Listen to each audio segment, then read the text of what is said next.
안녕하세요. 저는 30대 후반의 남자입니다.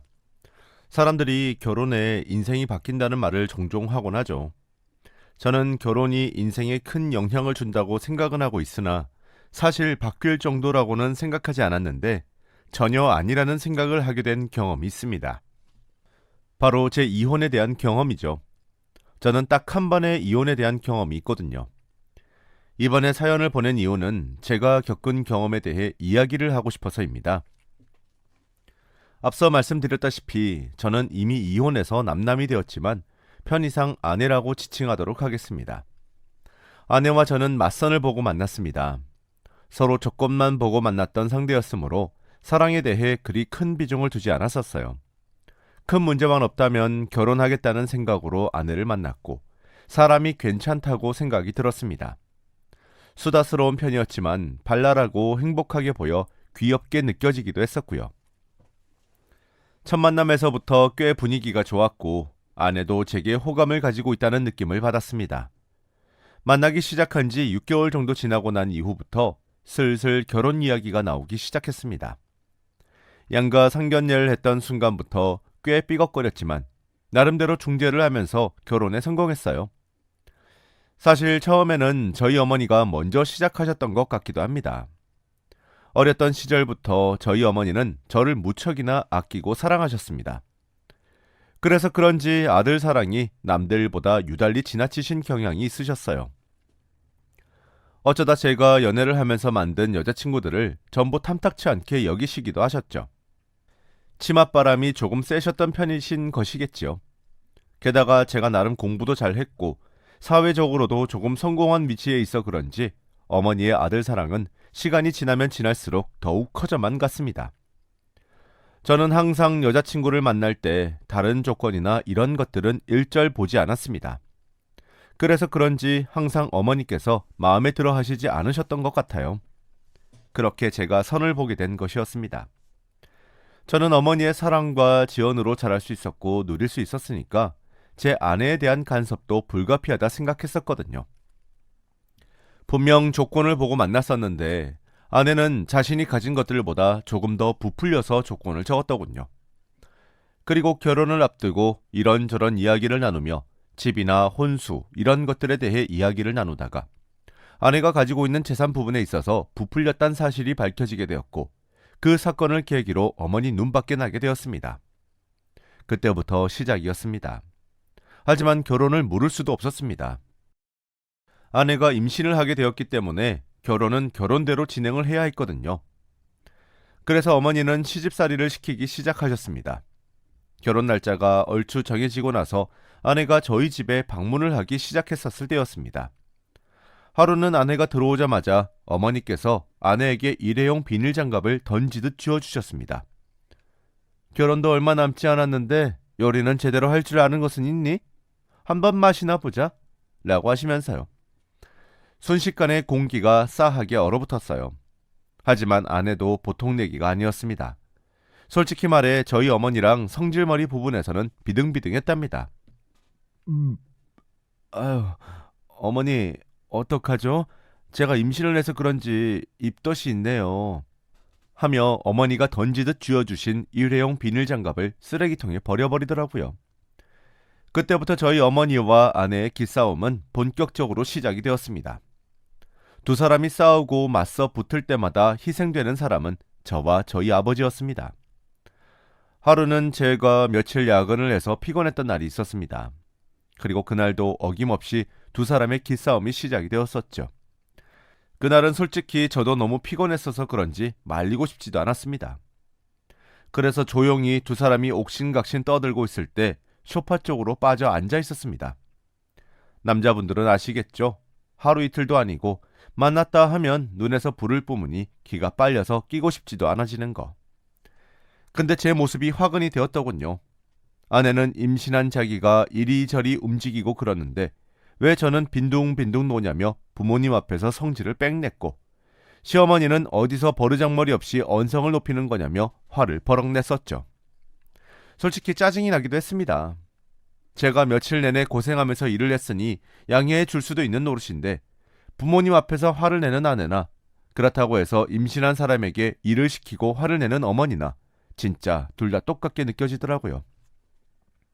결국 참다 못한 제가 소리를 꽥 지르고 그만 좀 하라고 사람을 왜 이렇게 들들 볶는 거냐며 화를 내고 문을 박차고 집을 나가버렸습니다. 그 순간이 계기가 되었던 것인지 아내도 어머니도 그 이후부터는 조금 적당히 잠잠해지는 듯 했습니다. 그 이후로도 저희 어머니는 아내에게 여자는 자고로 조심해야 한다. 너 일을 하러 다닌다고 해서 가정에 소홀히 지지 마라. 본디 여자의 역할이 있다. 우리 아들은 아침 없으면 밥을 안 먹으니까 네가 매번 꼬박꼬박 차려내야 한다. 매일 아침에 검사를 하는 수가 있어. 라는 등 며느리들이 들으면 기겁할 만한 소리들을 많이 하셨었죠. 당연히 어머니께서 그런 소리들을 하시면 제가 말을 자르고 그러지 말아달라고 말렸습니다. 하지만 제 앞에서야 어머니께서 조심하지만 제 눈을 피해 말씀하시는 것까지는 막지 못하겠더군요. 임신한 사람에게 김장을 하기에 이틀 정도는 시댁에서 자고 가라고 하지 않나. 저희 어머니도 도가 지나치긴 하셨습니다. 그렇게 여차저차 많은 위기를 겪어 끝내 결혼식을 무사히 치를 수 있었습니다. 하지만 그 후 바로 아내는 유산을 하게 되었어요. 임신 초기라 흔히 있는 일이었지만 아내가 받은 충격은 이만저만이 아니었습니다. 그 후 승기는 아내에게 기울어졌습니다. 본인이 시어머니의 시집살이를 너무 고되게 당해 그 스트레스가 어마무시했고 그로 인해 유산이 된 것이라며 울고 불고 난리를 치게 된 것이었습니다. 당연히 처가댁에서도 애를 대체 얼마나 잡았길래 이 지경까지 간 것이냐며 들들 볶았어요. 어머니는 할 말이 없으셨는지 아무런 대꾸도 못하셨어요. 아내의 유산 사건을 이후로 저희 가족의 권력 구조는 깨졌고 아내의 말을 전적으로 따르게 되었습니다. 어머니는 불만이 많은 듯 보이셨지만 아내가 유산한 것에 대해 죄책감이 있으셨던 것인지 별말 없으셨죠. 그렇게 살얼음을 걷는 것만 같은 순간들이 지나가고 아내는 직장을 다니며 갑자기 카풀을 시작했습니다. 카풀은 같은 직장을 다니고 비슷한 곳에 살고 있는 사람들이 같은 차를 타고 출근하는 문화입니다. 그런데 미혼 대리와 함께 카풀을 한다고 당당하게 말을 하더군요. 저는 순간 두 귀를 의심했습니다. 단 둘이서 하느냐고 물었더니 아내는 당당하다는 듯 웃으며 맞다고 대답하며 고개를 끄덕이더군요. 저는 이해가 도무지 가지 않는다고 이야기를 했습니다. 그랬더니 아니 당신 좀 어이가 없다? 내가 바람을 피웠어 뭘 했어? 직장도 가뜩이나 먼데 내가 불쌍하지도 않아? 내가 당당하니까 당신한테 이렇게 이야기를 해주는 거라고는 생각이 안 들어? 라고 화를 내며 따지더군요. 저는 알겠다고 진정하라고 했고 아내의 말을 믿기로 했습니다. 대신 저희 본가에 절대 들키지 말라고 신신당부를 했습니다. 하지만 제 불안이 그렇다고 사라지지는 않았습니다. 아내는 카풀을 이용해 출근을 하기 시작한 이후부터 눈에 띄게 옷차림에 신경을 쓰기 시작했고 행복한 웃음을 짓거나 안 하던 짓을 하기 시작했습니다. 예를 들어 제 아침밥도 대충 차려주면서 아침에 카풀해주는 대리 먹일 도시락을 싸는 일 같은 것들이었죠. 그 모습이 어이가 없고 기가 차서 하지 말라고 하고 바람 피는 거냐고 물어봐도 아내는 부정했어요. 당신은 진짜 시어머니 닮아서 그렇게 의심이 많아? 제발 적당히 좀 해. 매일 아침마다 태워다 주니까 고마워서 이러는 거지. 무슨 말도 안 되는 소리 좀 그만해. 진짜 당신 이럴 때마다 시어머니랑 똑같이 느껴져서 지긋지긋해서 미칠 것만 같다고. 라고 오히려 화를 크게 내면서 무시했습니다. 그런 식으로 성의를 핑계로 한 정성어린 선물들이 한두 개가 아니었습니다. 하지만 그럴 때마다 이렇게 해주는 것들이 매너고 예의라고 이야기하길래 전 아내의 말을 믿기로 했었습니다. 게다가 제가 불안해하는 것을 느꼈던 것인지 아내가 직접 나서서 대리를 제게 소개해 주기도 해서 서로 악수하고 인사도 하고 그랬었거든요. 그렇게 당당한 모습들만 보여주니 아내의 말을 믿을 수밖에 없었습니다. 아내는 철두철미하게 카풀을 계속 이어나가는 듯 했습니다. 하지만 완벽한 거짓말은 없다는 것이 맞는 말인지 하필 카풀하는 출근길을 저희 어머니께서 결국에는 보시고 말았습니다.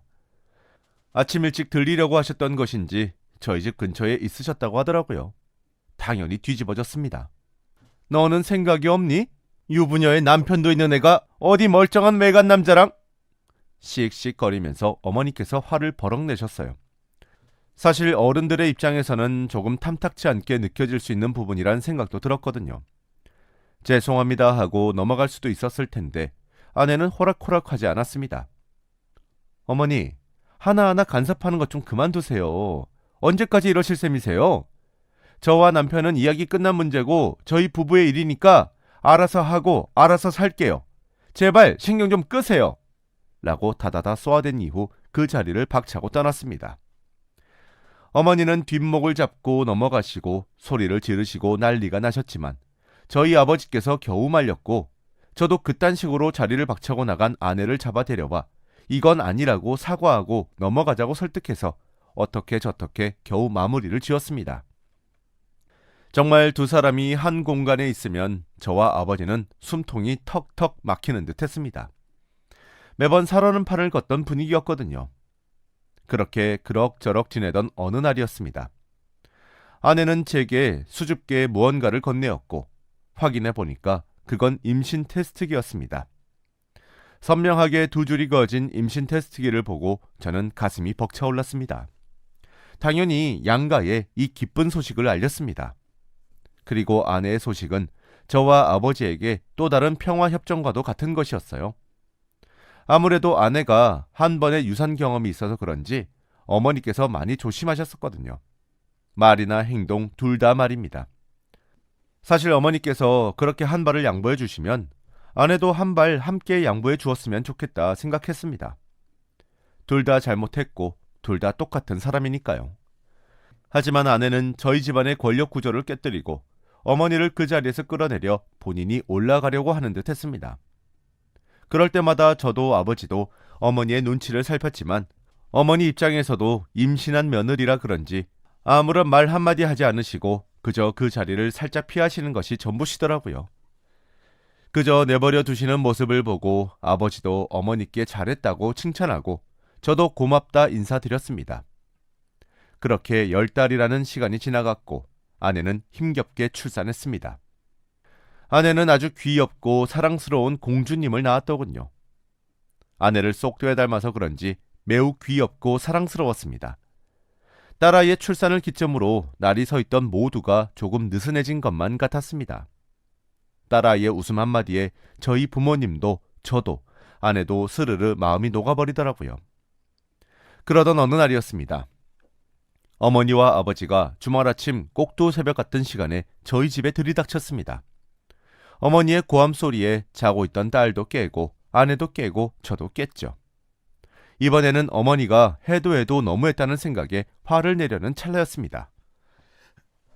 어머니께서 아이를 안고 있는 아내에게 성큼성큼 다가가더니 냅다 뺨을 때리더군요.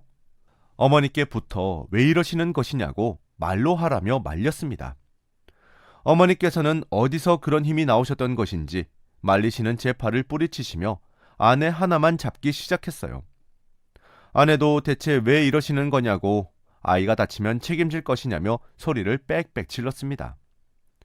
한참의 시간이 지나자 씩씩거리며 거칠게 숨을 몰아쉬는 어머니께서 해명하라고 소리를 지르더군요.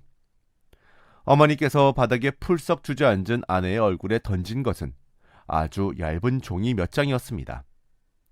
대체 무엇 때문에 이러시는 것이냐며 주저앉은 아내에게 다가가 저도 서류를 보려고 했습니다. 그런데 아내는 조금 전까지만 해도 기세등등하게 왜 이러는 거냐고 화를 냈던 사람이었는데 순식간에 새하얗게 지려 종이를 등 뒤로 숨기더군요. 저는 본능적으로 그 종이를 확인해야 된다고 생각했고 실행에 옮겼습니다. 그래도 남자였던 제가 억지로 종이를 뺏으려고 마음을 먹으니 손쉽게 해결이 되더군요. 그런데 그곳에 적힌 내용은 감히 예상도 못했던 내용들이었습니다. 종이는 친자 확인 검사서였고 그 서류엔 저와 제 딸아이의 친자 관계가 성립하지 않는다는 내용이었거든요. 저는 두 눈을 비비고 다시 종이를 읽어보아도 그 문장이 이해가 가질 않았습니다. 제 표정을 보신 어머니께서는 그제서야 이야기를 하기 시작하셨죠. 현재 아내는 회사에 출산해 육아휴직을 신청해서 집에서 아이만 돌보는 중입니다. 저만 아침에 출근해 저녁에 돌아오고 있습니다. 하루는 저희 어머니께서 아이 본다고 아내가 제게 제대로 된 밥을 차려주지 않을까 싶어서 바리바리 음식들을 싸들고 저희 신혼집으로 오는 길이었다고 합니다. 그런데 낯설면서도 낯이 익은 여자가 어떤 남자에게 팔짱을 끼며 걸어가는 모습을 보게 되었고, 이상하다 싶어서 나무 뒤에 숨어 유심히 보고 있자니 그게 바로 제 아내였다더군요. 아이는 어쩌고 저러나 생각에 미친 어머니께서는 신혼집에 서둘러 오셨다고 합니다. 배를 눌렀더니 베이비시터가 아이를 돌보며 있었다고 하시더군요. 어머니께서는 베이비시터에게 웃돈을 지어주며 자신이 온 것을 비밀로 하라고 신신당부를 하셨고, 베이비시터 일을 하기 위해 일주일에 몇 번 오고 얼마를 받는지 등등 여러 정보들을 캐내셨다고 합니다. 그렇게 어머니께서는 베이비시터는 매주 화요일마다 출근을 하고 있었고, 화요일마다 아내가 집을 비우고 있다는 사실을 알게 되셨죠. 아들을 둔 엄마로서 자식의 앞날을 살피고자 하는 엄마의 촉인지 아니면 여자의 직감인지 몰라도 어머니는 그 이야기를 듣고 바로 아내의 바람을 의심과 동시에 확신까지 했다고 하셨습니다. 그리고 그 자리에서 딸아이의 머리카락을 몇 가닥 뽑았고 기타 부가적인 준비를 통해 유전자 검사 의뢰를 맡겼던 거였습니다. 아니라고 펄쩍펄쩍 뛰는 아내의 모습이 나와야 정상인데 오히려 눈물만 뚝뚝 흘리지 뭡니까? 아내의 반응에 어머니께서는 내가 이럴 줄 알았다 라고 하시며 가방에서 서류 봉투를 하나 꺼내시더니 그곳에서 사진들을 왕창 뿌리기 시작했습니다. 아내의 얼굴을 향해 말입니다. 하나씩 주워서 사진을 보니 저와 함께 있었을 때와 달리 환하게 웃는 얼굴로 어떤 남자의 팔에 팔짱을 끼고 서로 음식을 먹여주기도 하고 손깍지를 끼며 공원을 산책하기도 하더군요. 어머니께서 직접 매주 화요일마다 직접 아침에 나와 아내의 불륜 행적들을 직접 카메라에 담으셨더군요. 그런데 사진들을 한 장씩 주워서 자세히 보니까 아내와 매일 카풀했던 그 미혼의 대리더군요. 저와 인사도 나누었던 적이 있었던 바로 그 대리놈이었죠. 결국 두 사람이 모텔에 함께 들어가는 사진까지 나오게 되었고 저는 아내에게 뭐냐고 물었습니다. 아내는 제 말에도 아무런 대답조차 하지 않았습니다. 저는 아내 보고 당장 집에서 꺼지라는 소리를 질렀고 아내는 아무런 대꾸조차 하지 않은 채로 집을 나갔습니다. 그 순간이었습니다. 아내가 아이를 안아 데리고 나가고 있었는데 그렇게 눈앞에서 스쳐 지나가는 아이의 얼굴을 보고 있으니 대리놈의 얼굴과 참 많이 닮았다는 생각이 들기 시작하더군요. 저는 아내에게 물었습니다. 너 설마 우리 아이라고 속였던 딸 친부 누군지 아냐? 아내는 얼음처럼 굳어 제게 흔들리는 목소리로 모른다고 하더군요. 저는 덧붙였습니다. 몰라? 모른다고? 정말 몰라? 그래, 모른다라. 근데 왜 나는 알 것 같지? 그 딸의 친아빠의 존재가 그 대리놈이란 사실을 왜 나는 알 것만 같지? 아내는 제게 모든 것이 오해라고 말을 한 뒤 황급히 아이와 함께 자리를 비웠습니다. 아내의 반응에 저는 모든 것을 확신했습니다. 부모님께도 아내와 이혼하겠다고 말씀드렸죠. 저는 참고로 모든 잘못은 용서할 수 있다고 보는데 사람의 마음을 기만하는 바람, 불륜 이런 것들을 혐오할 정도로 무척이나 싫어합니다. 저는 바로 이혼 절차를 밟겠다고 부모님께 말씀드렸습니다. 제 친한 친구 중에서 이혼을 전문으로 하는 잘 나가는 변호사가 있었기 때문에 이혼 문제는 손쉽게 해결이 되었습니다. 아내는 그렇게 집을 나간 이후로 연락이 더는 되지 않았습니다. 결국 심부름센터에 의뢰를 하면서 아내의 행방을 쫓게 되었어요. 아내가 어디서 발견이 되었는지 아시나요? 바로 대리놈의 자취방이었습니다. 그 대리놈은 회사 근처 오피스텔에서 혼자 지내고 있었는데 그곳에서 두 사람이 살림을 차렸더군요. 그 사실을 알기 전까지만 해도 아내와 무난하게 해결을 해야겠다고 생각하고 있었는데 생각이 바뀌더군요.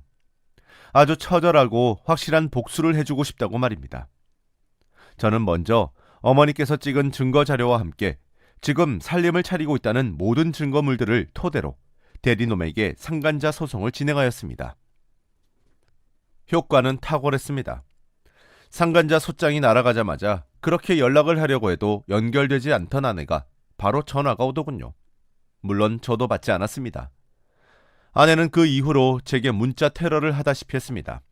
오해다, 이게 뭐냐, 이러지 마라 등등 참 기가 차고 어이가 없는 문자들의 향연이었죠. 저는 깔끔히 무시했고 상간자 소송을 그대로 진행했습니다. 당연히 수완 좋은 변호사인 제 친구 덕에 위자료 3,500만 원을 받게 되었고 판결문까지 받게 되었죠. 저는 친구의 덕을 좀 더 보기로 했습니다. 법적인 테두리 안에서 대리놈의 인생을 정말 부셔버리고 싶었거든요. 대리놈이 다니고 있었던 회사에 상간자 소송에 대한 내용 증명을 보냄과 동시에 대리놈에게 월급 가압류를 함께 걸었습니다. 일이 거기까지 진행이 되자 아내는 다시 제 발로 저희 집으로 돌아왔더군요. 대리놈을 함께 이끌고 와서 제 앞에서 무릎을 꿇고 비는데 가당치도 않았습니다. 경찰을 불러 고통을 호소하며 대리놈을 내쫓았고 아내와 이야기를 하기 시작했어요. 이야기가 아니라 정확히 통보에 가깝긴 하죠. 아이를 호적에서 내릴 거고 친자 부인의 소송과 함께 이혼 소송을 진행할 거라고 했습니다. 협의는 꿈도 꾸지 말라고 협박도 함께 했죠. 아내는 이제 더는 뒤로 물러날 곳이 없다고 판단한 것인지 미안하다 빌고 울면서 한 번만 용서해달라고 애걸복걸하며 눈물 콧물 다 흘리며 제게 매달리기 시작했습니다. 저는 제가 한 번 뱉은 말은 지키는 타입이라서 아내의 이혼 소송도 함께 진행했습니다. 당연히 대리놈에게 했던 처우를 똑같이 해주었습니다. 아내의 이혼 사유는 유책 배우자의 불륜이었고 그 재판을 문서화하여 아내의 회사에도 내용 증명을 보냈습니다. 원래 아내의 회사에서 나오고 있는 육아휴직 수당이 존재했었거든요. 푼돈이지만 그걸 빼앗으며 회사에 두 사람의 불륜을 만천하에 공개했으니 얼마나 속이 시원하던지. 결국 저는 이혼과 동시에 위자료를 두둑하게 받아냈고 상간남 소송까지 완벽하게 이기게 되었습니다. 게다가 회사의 내용 증명을 시간의 텀을 두고 보냈더니 모두들 단번에 그 이야기가 누구와 누구의 이야기와 같아서 두 사람은 회사에서도 잘리게 되었다고 하더군요. 결국 그렇게 불타오르던 천년의 사랑도 파탄이 났고 아이의 양육은 처가댁에서 하더군요. 아주 완벽한 끝이라고 생각했습니다. 둘 다 인생의 나락으로 보내고 싶었거든요. 결국 업계에 소문이 나게 되어서 다른 밥 벌어 먹고 살 길을 만들어 주었죠. 참고로 두 사람의 퇴직금까지도 제가 야무지게 챙겼답니다. 그렇게 30대 초중반의 나이에 모든 관계를 겨우 끊을 수 있었고 그 일을 전반적으로 도와준 친구에게 거하게 밥과 술을 쌌습니다. 그 이후부터는 저는 일에 미쳐 살았습니다. 아무리 덤덤하게 문제를 해결했다고 하더라도 제가 상처를 안 받은 것은 아니었거든요. 그러다 몇 달 전에 저는 또 한 번의 복수를 하게 되었어요. 사실 저는 몇 년이 지났지만 상간남이었던 그 사람의 SNS를 아직도 팔로우를 하고 있었습니다. 그리고 그놈이 곧 결혼한다는 소식을 전해 듣게 되었습니다.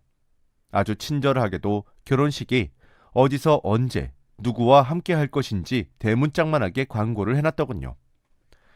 저는 아주 친절하게 표시된 날짜를 통으로 비웠고 그놈이 결혼하는 결혼식 당일에 그 현장에 갔습니다. 아내의 이름으로 대리놈 측에다 1만 원의 축의금을 주었고 상대 여자, 즉 예비 신부를 만나러 갔습니다. 저는 남편의 친구란 말과 함께 사진은 촬영하지 않고 예비 신부에게 서류 봉투를 하나 주었습니다. 그때가 바로 식 직전이었습니다. 식이 끝나면 꼭 열어보라는 말과 함께 말이죠. 그래도 배우자에게는 솔직하게 털어놓을 수 있다고 생각했고 완벽에 만전을 가하기 위해 저는 예비 신부 측 부모님들께도 찾아뵙고 똑같은 봉투를 주며 똑같은 말을 해드렸습니다. 봉투의 안에는 제 아내의 얼굴에 모자이크를 했고 함께 바람을 피우는 장면들과 그놈이 상간남으로 받은 판결문 등을 비롯해 많은 것들이 들어있었습니다. 그리고 대망의 결혼식이 시작이 되었습니다. 저는 신랑과 신부가 입장하는 곳 근처에 기다리고 있었습니다. 대리놈은 저와 눈이 마주쳤고 절 보고 사색이 되었지만 신랑 입장을 하라는 말에 뭐라 하지 못하고 입장했어요. 그런데 그때까지 신부가 입장할 생각을 전혀 하지 않더군요. 하지만 신랑이 입장을 하자마자 신부가 드레스가 망가지는 것도 신경 쓰지 않은 채로 씩씩거리며 나왔습니다. 신부 입장하란 소리가 나오지도 않았는데 문을 열고 버진로드를 걸어가기 시작했습니다. 걷는 것이 힘들었던 것인지 구두도 벗어 양손에 하나씩 쥐고 걸어가기 시작했죠. 진행자를 포함해 모든 하객들이 놀란 바로 그 순간 짝 하는 소리와 함께 대리놈의 얼굴이 돌아갔습니다. 예비 신부는 제가 가져온 봉투에 내용물을 본 듯했고 그 안의 내용물들을 결혼식장 한가운데서 휘날렸습니다. 예비 신부의 분노가 서린 목소리에 예비 신부의 부모님도 봉투를 열어보셨고 딸을 말리며 결혼을 취소하셨어요. 그렇게 결혼식이 엉망이 되는 것은 저도 처음 목격했던 것 같네요. 그리고 저는 룰루랄라 콧노래를 부르며 집으로 돌아왔습니다. 제가 열심히 살아오고 일구었던 가정을 상간남이 망쳐놨으니 그 사람의 인생도 저와 똑같이 망쳐져 봐야 공평하지 않겠습니까? 아니나 다를까 아내랑 상간남이 번갈아 오면서 제게 전화를 걸기 시작했습니다. 전화를 받자마자 쌍욕을 하면서 화를 내기 시작하더군요. 저는 두 사람에게 같은 말을 해주었습니다. 내 인생 그렇게 망쳐놓고 잘 살 수 있을 줄 알았냐? 나 여기서 절대 안 끝낼 거야. 그것만 알아둬. 평생토록 너희 둘 쫓아다니면서 복수할 거야. 너는 내 인생만 망친 것이 아니야. 넌 네 인생도 망칠 거고 네가 만나는 모든 사람들의 인생도 망치게 될 거야. 내가 그렇게 할 거니까. 두 사람은 제 말을 듣고 똑같이 아무런 대꾸조차 하지 못했습니다. 저는 우리 어머니의 성격을 그대로 물려받은 것만 같습니다. 어떻게든 복수를 하는 것을 보면 말입니다. 어머니는 제게 종종 재혼에 대한 권유를 하지만 아직까지는 그럴 마음이 잘 생기지는 않네요. 사실 아내의 불륜도 불륜이지만 고부간의 갈등이 심화가 되니까 제가 세상에서 가장 사랑하는 여자 두 사람이 서로를 핥히고 상처를 주는 모습을 보는 것도 많이 힘들었거든요. 중재를 하는 것도 정도가 있으니까요. 당분간은 혼자 지낼 생각이긴 합니다. 제 이야기는 여기까지입니다. 끝으로 지금 현재도 여러분들 중에서 불륜하는 사람들이 있다면 꼭 들었으면 좋겠어요. 정말 죽고 싶지 않다면 그쯤 하고 관계를 정리하시고 그만두시기를 바랍니다. 상대방이 참아주고 있을 때 그만두는 것을 추천드립니다. 상대방이 눈 감아줄 때 무슨 심정인지 겪어보지 않으면 모르실 거예요. 속이 새카맣게 타들어가고 이게 뭔가 싶을 정도로 당황스럽거든요. 그리고 그 단계를 넘어서면 저처럼 이를 갈고 복수의 칼날을 갈고 있을 것이 분명합니다. 불륜은 당신의 배우자의 인생만 망치는 것이 절대 아님을 명심하도록 하세요. 저는 재혼에 관련된 생각은 추호도 없으며 아직 젊은 나이라 생각해 더 즐기면서 살려고 합니다. 그리고 제 복수는 여기서 끝나지 않았습니다. 저는 아내든 상간남이든 또 누군가 새로운 가정을 꾸릴 날들만 기다리고 있습니다. 두 사람은 저보고 괴물 같다고 이야기를 하더라고요. 글쎄요, 제가 괴물인 것이 아니라 두 사람이 저를 괴물로 만든 것은 아닐까요? 저는 착한 사람이 되지 못하기 때문인지 두 사람을 용서할 수도 잘 살라고 축복을 해주기도 싫으네요. 평생 불행히 살았으면 더욱 바랄 것이 없을 것만 같습니다. 그럼 제 긴 이야기 들어주셔서 정말 감사드립니다. 여러분들은 이런 경우를 겪지 않으시길 바라며 항상 가정에 평안이 가득하고 화목하시길 바랄게요. 감사합니다.